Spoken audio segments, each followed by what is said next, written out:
It's story time.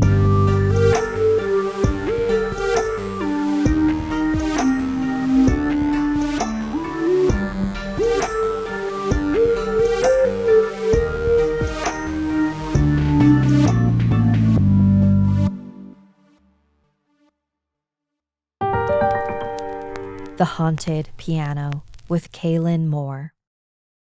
When I was growing up, my dad was a piano player. He still is. My dad's this beautiful piano player.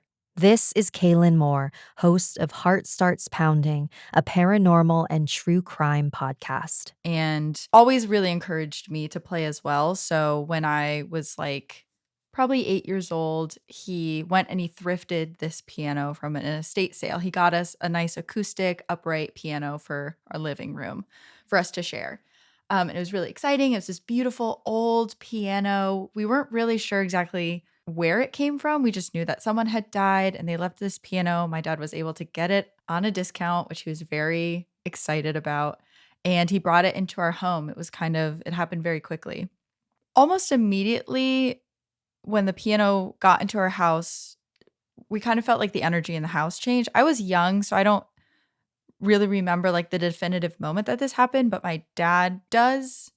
It felt like something was different in the house and it was really hard to put your finger on it. There was a lot going on in our family life too. So maybe it was something like that, but it definitely started around the time, I was in second or third grade and the piano came into the house.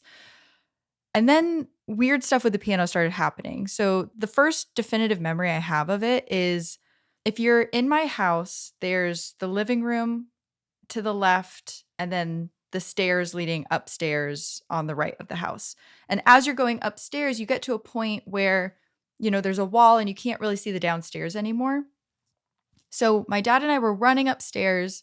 We both crossed the part where, we were in the upstairs part. We couldn't see the downstairs anymore.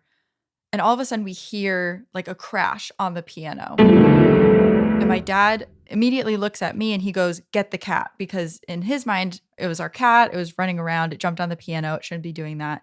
So I run downstairs and the cat's not there. So I start running around trying to find where the cat went. I'm thinking it's losing its mind somewhere and I can't find the cat downstairs.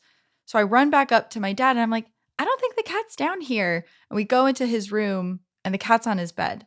Definitively, it was not the cat that made this crashing sound, as if a cat with all four paws had jumped on the piano. I remember we both looked at each other whoa, kind of got goosebumps. That was weird. But, it could have been a million different things. We didn't really think much of it beyond that. And then probably a year goes by and this is that at that point, that memory has kind of left my brain. I don't really think about it when I'm playing the piano. I'm taking lessons. So for every day I try to play the piano for 30 minutes. I'm interacting with this piano a lot and nothing weird is happening. But there was one day where I was practicing my scales and sitting in the middle of the piano. I'm little still, so I, can kind of only reach so much of the piano. And I just get this weird feeling all of a sudden. And I look down to the lower register of keys, the lowest keys on the piano, something that as an 8-year-old, I was never, ever interacting with those keys ever. Only really classically trained, exceptional pianists ever really play that register of keys. But I look down at the lower register of keys and I just see 3 of them pressed down. And I got up and I booked it out of there and I run to my dad. I'm like, "Something else weird happened with the piano. I don't know what's going on." And he's like, "What happened?" And I kind of tell him and he's like, "I feel like there's something with that piano. I don't know what it is."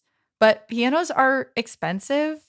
So it's not like we were just going to get rid of the piano and buy a new one.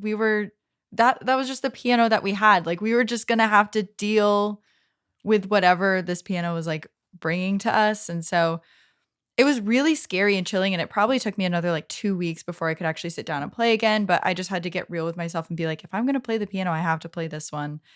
And there was maybe 1 or 2 other times that we heard the piano make a noise where no one was around it. But we kind of were okay, whatever is attached to this piano, that's what it does. It just plays the piano. There's not really anything else weird happening in the house. And then years go by and we still have this piano and weird things sometimes happen, but we don't really think much of it. And this was around the time that my grandmother died. So my grandmother died when I was 14 years old. So it was like 6 years later. I was 14 and she died in the summer after 8th grade. So in my house, we have like next to the piano, we had a bunch of sheet music. There was like a box of sheet music and we kind of cycled through it throughout the year. So middle of summer, like Christmas music is way at the bottom of the sheet music. And we just kind of, as time goes on, sheet music comes to the top around Christmas time, goes back down right after. And I'm playing the piano and I'm practicing the song that I'm working on. And behind me, I start hearing the sound of something like fluttering through the air, like almost as if there was a piece of paper kind of like whooshing back and forth, or like a feather like gently falling to the ground. And then I definitively hear like the brushing sound of paper going against the wood floor. Like it definitely feels like something fluttered through the air and then hit the ground. And so I'm like, that's weird. Like it's really just me in the room. So I turn around and face down on the ground, there's a piece of sheet music, just one singular piece. And it's got a serrated edge as if it had been ripped out of a book. And that is so faux pas in my household. You do not rip up the sheet music. It's like, it's sacred to us. So it stays in the book. You fold it when you open it. You don't rip out the pages. So immediately something goes off in my head. I'm like, what the heck is happening? Like, why is there this piece of sheet music ripped out? That's not my dad or I. And I pick it up and it's Away in a Manger, which is our Christmas music. So this doesn't make any sense in my brain, but I kind of get this overwhelming feeling like that I should play it. And I put it up on the piano and I start playing it. And mind you, this is, again, it's like literally 3 days after my grandma passed away. And I'm playing the sheet music and it's Christmas music. I'm kind of like thinking to myself, all of a sudden my dad comes running into the room and he's like, what are you playing? I was like, it's gonna sound so weird, but like Away in a Manger just literally materialized out of nowhere. And I felt this need to play it. Like, I feel like this is a sign. And he's tearing in his eyes and he goes, that was your grandmother's favorite Christmas song.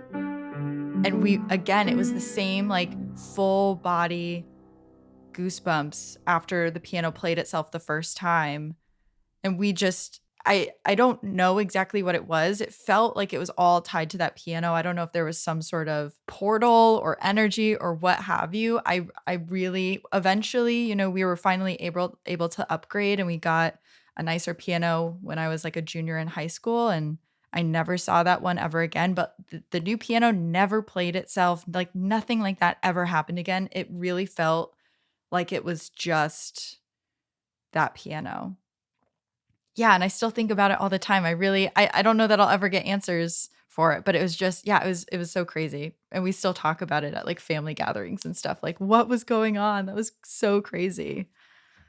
I tend to think, and this is not really founded in anything, this is just like a feeling I have based on like stories other people have told me and things I've read, that after you die, kind of like the closer you are to like the moment that you died, the more able you are to interact with our world. Like maybe there's something, you're just closer to the veil in between life and death. And that seems to be where most people feel like they see signs from their family members, or that they like see their family member materialize or what have you. And so it really felt like it was like that moment of like, that was my grandma's like last wish. Like, I just want to hear you play my favorite Christmas song one last time.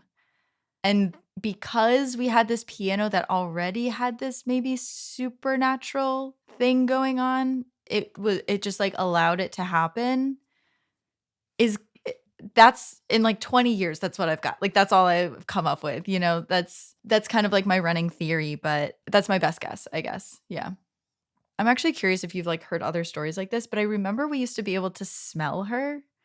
As weird as that sounds, like there was a moment around the time of my grandma's funeral that we were in the bathroom and my sibling and I were getting ready, and they just turned to me and they're like, it smells like Grandma Jean. Like that unmistakable old lady. It was like a mix of like her perfume and her lipstick and whatever she put in her hair, like this perfect combination that only she had, that could not exist without all of those elements on her.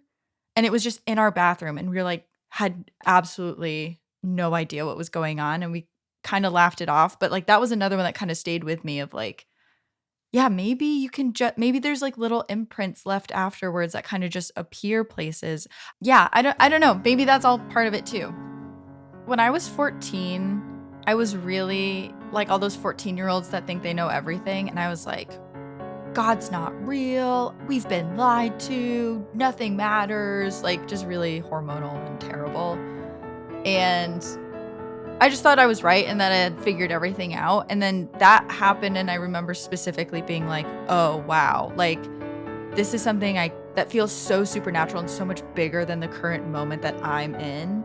It just really started shaping like, yeah, maybe there is something else going on that I don't understand, that I'll never understand. Maybe the world's a lot bigger than we think. Maybe there is something else out there. There is another side. It just kind of, it got me thinking a lot, definitely. Thanks for joining me today. And did you know that I offer bone and tarot readings? You can schedule a session at StoriesWithSapphire.com. Salamat and good night.